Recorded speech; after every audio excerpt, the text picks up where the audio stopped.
Assalamualaikum warahmatullahi wabarakatuh. Halo semuanya, perkenalkan nama saya Ripa Harinopian Dini Widibrata dari kelas PIA Hukum Keluarga dengan NIM 123301069. Di sini saya akan menjelaskan beberapa kasus HAM berat yang ada di Indonesia, yang dimana saya mengangkat kasus dari Paniai, Papua 2014, dimana kasus itu terjadi setelah kurang lebih 11 tahun yang lalu pada tanggal 7 Desember hingga detik ini.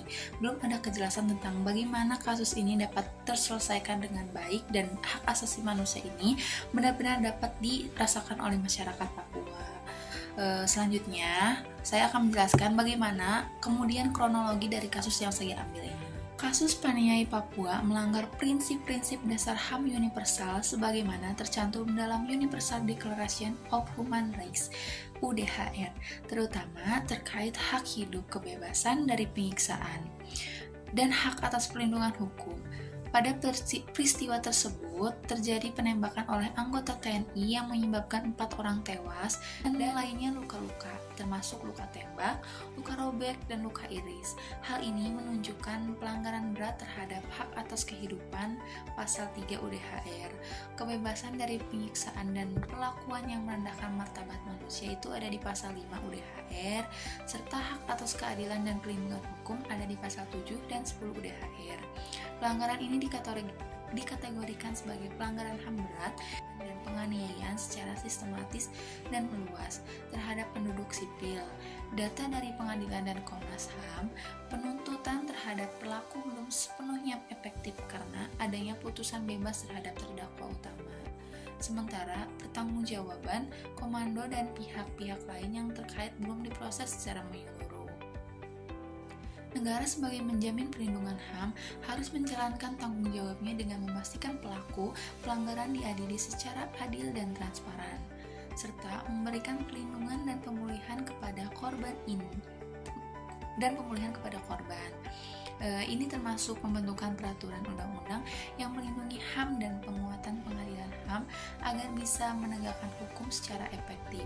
Lebih internasional juga bisa berperan dengan mendorong penyelesaian kasus pelanggaran tersebut melalui mekanisme HAM internasional, memberikan perhatian global agar negara memiliki kewajiban sesuai UDHR. Singkatnya, kasus Paniai Papua ini melanggar hak hidup, kebebasan, dan penyiksaan, dan hak-hak atas perlindungan hukum menurut UDHR. Negara perlu menegakkan penegakan hukum dan perlindungan HAM secara efektif, disertai pengawasan dari lembaga internasional untuk memastikan keadilan dan perlindungan korban terpenuhi. Dalam pandangan Islam, tindakan atau kebijakan yang menyebabkan pelanggaran HAM seperti kasus Paniai Papua 2014 sangat bertentangan dengan prinsip-prinsip Muqasyid Syariah, yaitu tujuan-tujuan hukum Islam yang meliputi perlindungan agama, hifz al-din jiwa, hifz al-nafs akal, dan hifz al-aql keturunan, hifz al-nas dan harta, hifz al-mal. Kasus tersebut melanggar prinsip hifz al-nafs karena menyebabkan hilangnya nyawa dan membahayakan keselamatan warga sipil. Sementara Al-Quran jelas memerintahkan perlindungan jiwa manusia seperti tertuang dalam firman Allah dalam surat Al-Maidah ayat 3 yang menyatakan barang siapa yang membunuh seseorang manusia bukan karena manusia itu membunuh orang lain atau bukan karena membuat kerusakan di muka bumi, maka seakan-akan dia telah membunuh manusia semuanya. Selain itu, perilaku represif dan kekerasan oleh aparat yang menindas hak kebebasan berpendapat dan berkumpul bertentangan dengan ajaran Islam yang mendorong keadilan, perdamaian, dan kebebasan, asalkan tidak merugikan orang lain. Hadis Nabi Muhammad SAW juga melarang tindakan zalim dan mewajibkan menegakkan keadilan. Oleh karena itu, semua bentuk pelanggaran tersebut bertentangan dengan tujuan Maqasyid Syariah yang mengutamakan kemaslahatan umat dan penjagaan kemudaratan, sehingga negara dan aparat wajib menjunjung tinggi perlindungan hak asasi manusia sebagai bagian dari amanah syariah. Yaitu ada pasal-pasal atau undang-undang 1945, pasal 28A, 28J menjamin hak hidup, hak mendapat perlindungan hukum, hak berpendapat, dan hak berkumpul. Pelanggaran nyawa dan kekerasan aparat melanggar hak-hak ini. Yang kedua itu ada Undang-Undang Nomor 39 Tahun 1999 tentang HAM, mengatur hak asasi manusia dan pelindungan warga negara. Kasus ini termasuk pelanggaran HAM berat yang harus ditindaklanjuti secara serius. Yang ketiga itu ada KUHP, pasal tentang pembunuhan, penyiksaan, dan pelanggaran hak sipil. Berlaku untuk menjerat pelaku jika terbukti melakukan tindak pidana. Yang keempat itu ada konvensi internasional seperti ICCPR, yaitu International Covenant on Civil and Political Rights, yang diratifikasi. Indonesia juga mengikat negara untuk melindungi hak-hak dasar warga.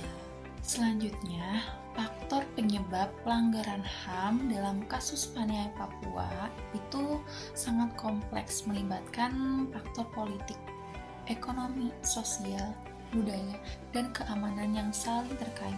Faktor politik mencakup konflik berkepanjangan di Papua yang menimbulkan ketegangan antar masyarakat lokal dan aparat, serta kurangnya representasi politik dan dialog yang transparan. Dari sisi ekonomi, ketimpangan dan eksploitasi sumber daya alam menimbulkan ketidakpuasan serta kesenjangan kesejahteraan warga Papua.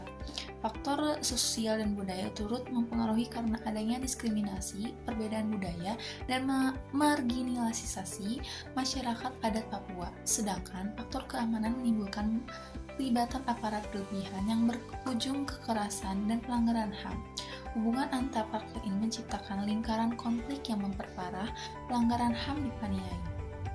Dampaknya sangat luas, tidak hanya merugikan korban secara fisik dan psikologis, tetapi juga menimbulkan trauma sosial, memecah persatuan masyarakat, dan menurunkan kepercayaan terhadap pemerintah di tingkat internasional. Kasus ini merusak reputasi Indonesia sebagai negara yang menghormati HAM dan bisa mempengaruhi hubungan diplomatik serta cita nasional di mata dunia. Upaya penyelesaian butuh pendekatan komprehensif yang melibatkan dialog politik, reformasi kebijakan ekonomi, penghormatan terhadap budaya lokal, serta reformasi aparat keamanan yang selanjutnya itu pencegahan pelanggaran HAM serupa seperti kasus Paniai yang dulu terjadi gitu ya. Solusi yang realitas dan berkeadilan perlu dilakukan oleh berbagai pihak secara terpadu.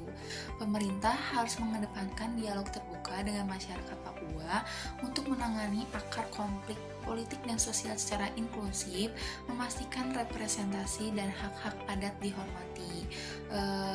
Reformasi aparat keamanan perlu dilakukan dengan pelatihan HAM yang intensif dan pengawasan ketat agar tindakan represif bisa diminimalkan. Penegakan hukum harus dilakukan secara transparan dan adil dengan memberikan perlindungan hukum penuh kepada korban dan mendukung pengungkap kebenaran. Masyarakat juga perlu dilibatkan dalam proses rekonsiliasi, pendidikan HAM, dan penguatan kesadaran budaya damai. Lembaga internasional dapat berperan memberi tekanan diplomatik dan bantuan teknis untuk memastikan standar HAM terpenuhi. Semua langkah ini harus berlandaskan pada prinsip etika universal tentang penghargaan martabat manusia dan moralitas Islam yang menekankan keadilan, persaudaraan, dan penghormatan terhadap hak hidup. Dengan kolaborasi dan komitmen dari semua pihak, pelanggaran HAM dapat dicegah dan tercipta kedamaian dan berkelanjutan.